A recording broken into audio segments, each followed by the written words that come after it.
We've been working at the casino in another capacity before it was Caesars, and got to know the entertainment manager there, and we're doing a lot of shows there. They turned into Caesars and opened up their big place.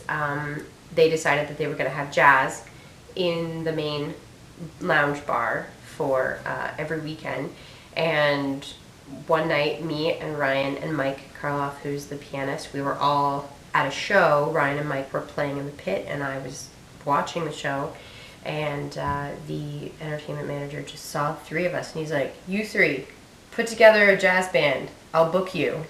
Like being in the right place at the right time with the right people. And then we played there, starting. They would do a Friday, Saturday, and we would play for the full weekend, and then we would, we got to do some special events and stuff like that, and it was good.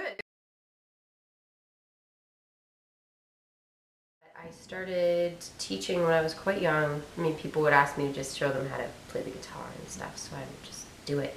But I started teaching at a school in the city when I was in university, and then 2 years ago, I decided that I needed to get out of there because there was no point in teaching for someone else anymore, and decided to renovate the house and put the studio in the home. So I teach about 35 to 40 kids a week, kids and adults actually, and I love it. We have a recital every year. We had a first recital last year. That was my first full year teaching, or school year, first full school year teaching in my own place, and it's great. It works wonderfully. Well, I started playing guitar around age 8 or so, and through grade school and high school, I continued playing guitar. And then about grade 9 or 10, my music teacher basically said, "Well, we need somebody to play bass in the school band." So I volunteered, and because I had background in guitar, it made the switch fairly simple. So around that time, my high school music teacher decided to invest in a upright bass, double bass, and once again I volunteered to play the instrument, and sort of kind of took off from there.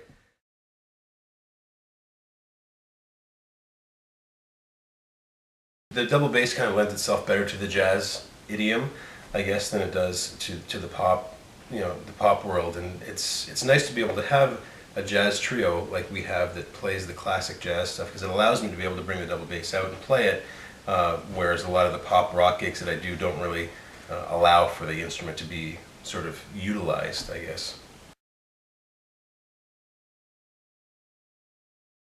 A lot more people kind of giving me second and third looks. It gets it's definitely a showpiece, I guess, if you will, compared to the electric bass or the guitar, because it's pretty impressive looking. It's taller, probably 8 inches taller than I am. So when you play it, it certainly makes it certainly has a presence on stage for sure. There's no doubt about that.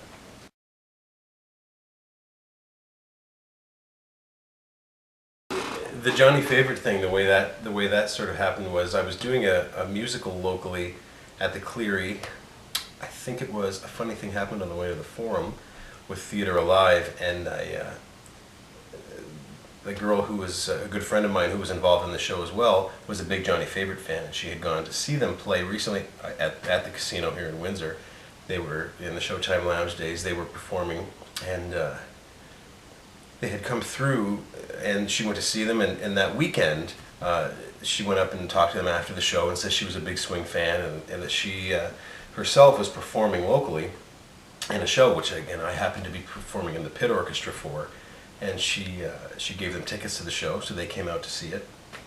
And after, I think it was the Sunday matinee performance, they came down, a couple of the guys came down to the pit, and we're talking to musicians, and one of them got my attention and said, "Listen, would you be interested at all in moving to Toronto and joining?" So I said, "Sure, I would love to." I gave him my card, and thought, well, that's the last I'll see of these guys. They're not really going to call. Sure enough, a week later, I get a phone call from the trombone player in the band, who was sort of he was coordinating most of the jobs at the time. Said, "How soon could you be in Toronto?" And I said, "Well, I'll get there as soon as I can. And the following weekend, I think I was there. We had a few rehearsals, and I was on the road with them. And for the better part of, I was 99, so for the better part of a year or two, we were just on the road doing the swing thing. We did the Pan Am Games, which that year happened to be in Winnipeg, which to this day is still the largest crowd that I've ever played for, which was in excess of 40,000 people, which was pretty cool to get the jumbotrons and up on stage playing, and that was a pretty big thing. But the highlight, though, of that tour and still of my playing career was we actually headlined the Montreal Jazz Fest, which was really sort of a feather in my cap as a jazz fan and a jazz performer. To be able to be in a band that was headlining the Montreal Jazz Fest was something that was a very, very, very cool opportunity.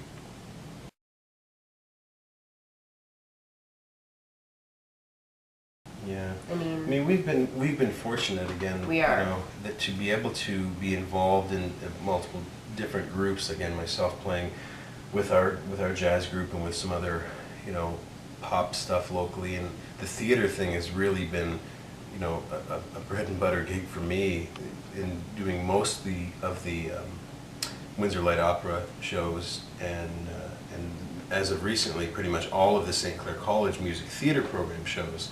That certainly kept me employed as a full-time musician. Being a full-time musician, although it sounds glamorous, you really do have to sort of make it go in other ways, like again with Sarah with her teaching, and I sort of working in the music retail end of things during the day. But like I said before, if somebody asks me what I do and they say, well, what do you do for a living? I say, well, I like to say I'm a musician first and foremost. So. It is kind of funny that when I tell people, well, what do you do? I'm a professional singer. And they look at you like, sure you are, but what do you really do? It's like, well, no, it's what I went to school for. It's what's on my degree. Which definitely puts a different perspective on being able to play. Now that we have, now that Sarah and I have a little girl, our focus has sort of obviously shifted, and our priorities have changed, but we still we try to fit some rehearsal time in, some jamming time. Sarah, I know, has really been wanting to focus on her original thing, her own original music, which is something that we have diligently sort of tried to continue with, even throughout her pregnancy, with the last year of our daughter's life.